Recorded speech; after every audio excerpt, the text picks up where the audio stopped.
दोस्तों, claim arts classes के YouTube channel पे आप सभी का स्वागत है। तो आज हम लोग पॉलिटिकल साइंस का जो क्लास 12 का जो फर्स्ट लेसन है, राष्ट्र निर्माण और उसकी समस्याएं, इस चैप्टर से जितने भी इम्पोर्टेंट ऑब्जेक्टिव क्वेश्चन हैं, आज हम लोग उस ऑब्जेक्टिव क्वेश्चन पे चर्चा करेंगे। चलिए, तो बिना कोई देरी किए हुए मैं क्लास को स्टार्ट करूँ। और मैं आपको बता दूं, बोर्ड के एग्ज़ाम के पर्पज़ से अगर आप देखिएगा तो ये सारे क्वेश्चन काफ़ी इंपॉर्टेंट है। चलिए, तो एक एक करके हम क्वेश्चन सोल्व करते हैं। फर्स्ट चैप्टर को आप ध्यान दीजिएगा। देखिए, पहला प्रश्न है कि राष्ट्र निर्माण के मार्ग में बाधाएं क्या है? क्षेत्रवाद, भाषाओं की विविधता, जातिवाद या इनमें से सभी? तो इसका जो आंसर होगा आप देखिएगा, इनमें से सभी हो जाएगा।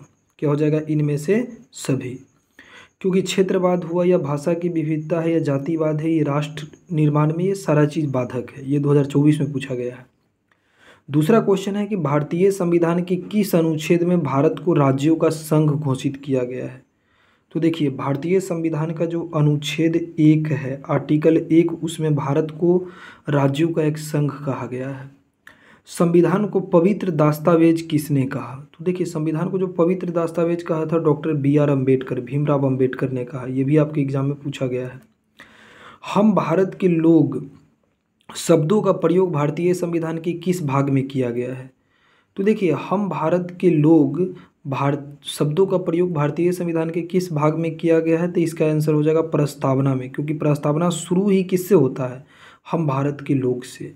किस देश का संविधान अलिखित है? तो मैंने आपको बता दूं मैं आपको कि देखिए, ब्रिटेन का जो संविधान है अलिखित है। ब्रिटेन का संविधान क्या है? अलिखित।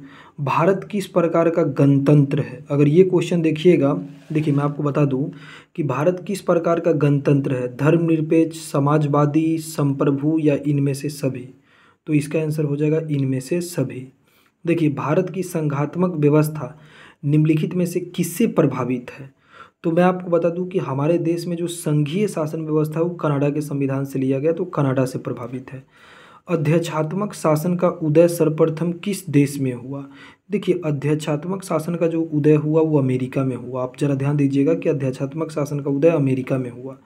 भारत में विविधता में एकता की विशेषता किसने बताई? तो विविधता में जो एकता की विशेषता बताई थी वो बताए थे जवाहरलाल नेहरू, पंडित जवाहरलाल नेहरू। संविधान की प्रस्तावना में बंधुत्व का आदर्श क्यों रखा गया? सामाजिक विकास के लिए, सामाजिक न्याय के लिए, स्वतंत्रता के लिए या राष्ट्रीय एकता के लिए?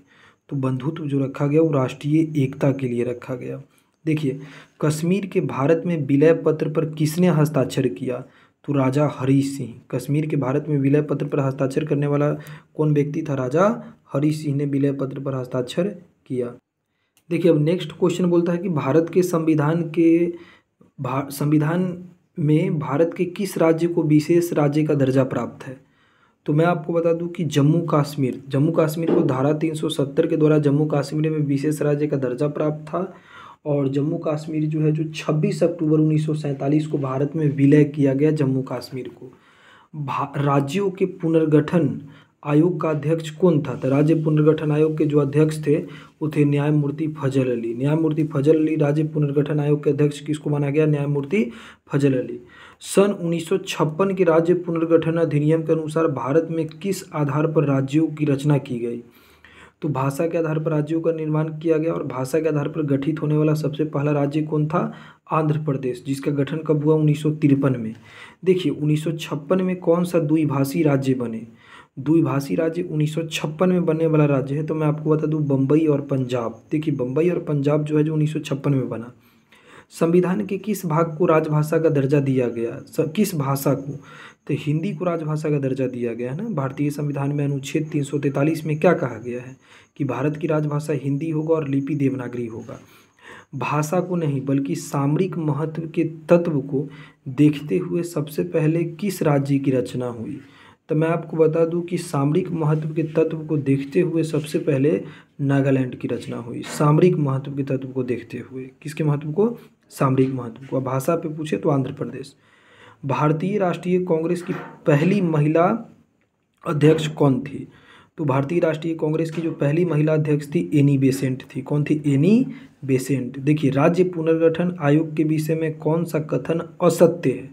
असत्य कथन को आपको चुनना है। राज्य पुनर्गठन आयोग, देखिए इसकी स्थापना 1953 में किया गया, ये भी सही है।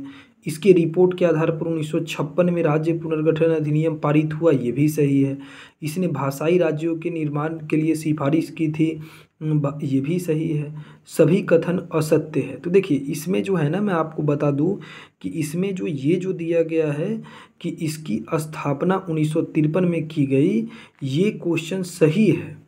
लेकिन 1996 में राज्य पुनर्गठन अधिनियम पारित किया गया, ये क्वेश्चन गलत है क्योंकि 1956 में पारित हुआ, ठीक ना। तो यही एकमात्र सही है। देखिए किसने द्विराष्ट्र सिद्धांत का प्रतिपादन किया, तो मोहम्मद अली जिन्ना।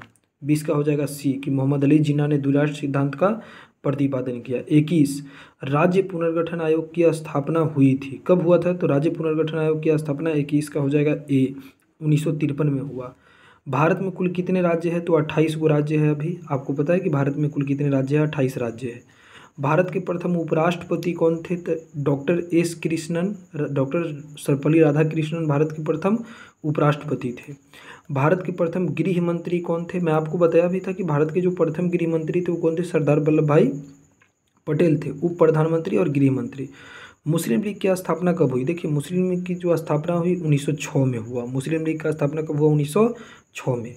गोवा भारत संघ का राज्य किस वर्ष बना, तो गोवा बना भारत संघ का राज्य 1987 में। मैं बार बार बोलता हूँ कि गोवा 1987 में। भारत में लौह पुरुष के नाम से किसे जाना जाता है, सरदार वल्लभ भाई पटेल को लौह पुरुष के नाम से जाना जाता है। स्वतंत्र भारत के प्रथम राष्ट्रपति कौन थे, तो स्वतंत्र भारत के जो प्रथम राष्ट्रपति थे वो थे डॉक्टर राजेंद्र प्रसाद। डॉक्टर राजेंद्र प्रसाद को स्वतंत्र भारत का प्रथम राष्ट्रपति माना जाता है। देखिए अब अगला क्वेश्चन है, स्वतंत्रता पश्चात कौन सी देसी रियासत था, कौन से देसी रियासत थे स्वतंत्रता के बाद, हैदराबाद, जूनागढ़, या जूनागढ़ पर से नजफगढ़, या ए और बी दोनों। तो देखिए हैदराबाद और जूनागढ़ ये दोनों देसी रियासत थे, तो इसका डी हो जाएगा। 29 का क्या हो जाएगा, डी। देखिए अब आगे क्या बोलता है, भारत का अंतिम गवर्नर जनरल कौन था, तो मैं आपको बता दूं कि भारत का जो अंतिम गवर्नर जनरल था वो था सी राजगोपालाचारी। भारत के अंतिम गवर्नर जनरल में क्या आ जाएगा, सी राजगोपालाचारी।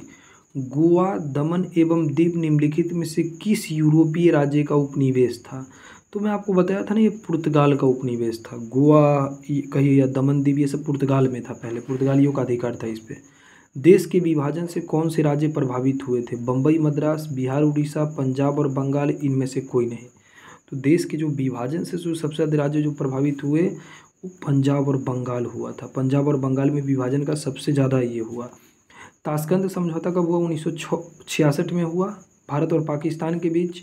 किस आंदोलन ने आंध्र प्रदेश के लिए स्वायत्त प्रदेश की मांग किया, तो आंध्र प्रदेश के लिए स्वायत्त प्रदेश की मांग किया विशाल आंध्र आंदोलन ने, विशाल आंध्र आंदोलन। देखिए भारत में वर्तमान में कुल कितने संघ शासित प्रदेश है, तो भारत में वर्तमान में कुल 8 जो है जो संघ शासित प्रदेश है, 8 केंद्र शासित प्रदेश है। किस भाषा के आधार पर 1953 में आंध्र प्रदेश का गठन किया गया, तो तेलुगु भाषा के आधार पर 1953 में आंध्र प्रदेश का गठन किया गया। भारत में उत्तर पूर्वी क्षेत्र में असम का भाग काटकर पहला कौन सा राज्य बना, तो भारत में उत्तर पूर्वी क्षेत्र में असम का भाग काट करके सबसे पहले नागालैंड बना। क्या बना, नागालैंड बना। 38, शिमला समझौते पर भारत के किस प्रधानमंत्री ने हस्ताक्षर किया, लाल बहादुर शास्त्री ने, या अगर आप देखिएगा तो लाल बहादुर शास्त्री के बाद जवाहरलाल नेहरू ने या इंदिरा गांधी ने, या इनमें से कोई नहीं। तो शिमला समझौता पर इंदिरा गांधी ने हस्ताक्षर किया है ना, 1972 में हुआ था। संविधान सभा के अध्यक्ष कौन थे, तो डॉक्टर राजेंद्र प्रसाद थे संविधान सभा के अध्यक्ष। ध्यान देना इस चीज़ को, संविधान सभा के अध्यक्ष कौन थे, डॉक्टर राजेंद्र प्रसाद। देखो 40, कौन भारतीय व्यक्ति भारत का प्रथम गवर्नर जनरल था, तो मैं तुमको बता दूं कि सी राजगोपालाचारी भारत के प्रथम गवर्नर जनरल थे और अंतिम गवर्नर जनरल भी। भारतीय संविधान की 8वीं अनुसूची में क्या वर्णित है, मैं तुमको बार बार बोलता हूँ कि 8वीं अनुसूची में भाषाओं का वर्णन है, 22 को भाषाओं का उल्लेख किया गया है। भाषा के आधार पर बनने वाला पहला राज्य कौन था, तो आंध्र प्रदेश था, है ना। 1942 में गांधी जी द्वारा कौन सा आंदोलन चलाया गया, तो भारत छोड़ो आंदोलन चला था ना। 1942 में गांधी जी ने कौन सा आंदोलन चलाया, भारत छोड़ो आंदोलन। भारत के प्रथम प्रधानमंत्री कौन थे, प्रथम प्रधानमंत्री तो पंडित जवाहरलाल नेहरू थे, आप सभी को पता है। अब देखिए 1985 में किस राजनीतिक दल की स्थापना हुआ, तो तो 1985 में भारतीय राष्ट्रीय 1885 है ना, 1885 में भारतीय राष्ट्रीय कांग्रेस की स्थापना हुई है ना। मुस्लिम लीग का 1906 में, बीजेपी का 1980 में, जनता पार्टी की सरकार बनी 1977 में। किस देश का संविधान विश्व का सबसे बड़ा संविधान है? तो मैं तुमको बता दूं कि देखो, विश्व का जो सबसे बड़ा संविधान है वो किस देश का है? यूएसओ का है, यूएसए यूनाइटेड स्टेट अमेरिका का, या रूस का, या दक्षिण अफ्रीका का, या भारत का। तो मैं तुमको बता दूं, भारत का जो संविधान जो देखोगे ये सबसे बड़ा संविधान है ना। भारत का संविधान सबसे विशाल, सबसे बड़ा माना जाता है। भारतीय संविधान के किस भाग को संविधान की आत्मा कहते हैं? तो संविधान की प्रस्तावना को संविधान की आत्मा कहा गया है। देखो, अगला, निम्नलिखित में से कौन सा राज्य उत्तर पूर्वी भारत की 7 बहनों में शामिल नहीं है? तो नॉर्थ ईस्ट में नागालैंड है, मिजोरम है, मेघालय है, लेकिन उत्तराखंड उत्तर पूर्वी राज्य नहीं है, तो उत्तराखंड हो जाएगा नहीं। देखो, किस पाकिस्तानी राष्ट्रपति ने 1966 में ताशकंद समझौते पर हस्ताक्षर किया था? तो ताशकंद समझौता पर जो हस्ताक्षर किया ये अयूब खान ने किया। 1966 में किसने किया? अयूब खान ने। भारतीय संविधान को कब लागू किया गया? तो भारत का, तुम तो जानते ही हो कि भारत का संविधान 26 जनवरी 1950 को लागू किया गया। तो ये वीडियो का पार्ट 1 रहा। पार्ट 2 में इस सब्जेक्ट का, इस यानी कि लेसन का पूरा ऑब्जेक्टिव करा दिया जाएगा। ये कैसा लगा वीडियो कमेंट बॉक्स में बताना। देखो, मैं केवल टू द पॉइंट बात करता हूँ, टू द फैक्ट बात करता हूँ, अनर्गल चीज़ों नहीं। मेरा एक ही उद्देश्य होता है कि तुमको 5 से 10 मिनट में जितना ज़्यादा चीज़ें बता सकता हूँ बता देता हूँ। चलो, धन्यवाद, बताना।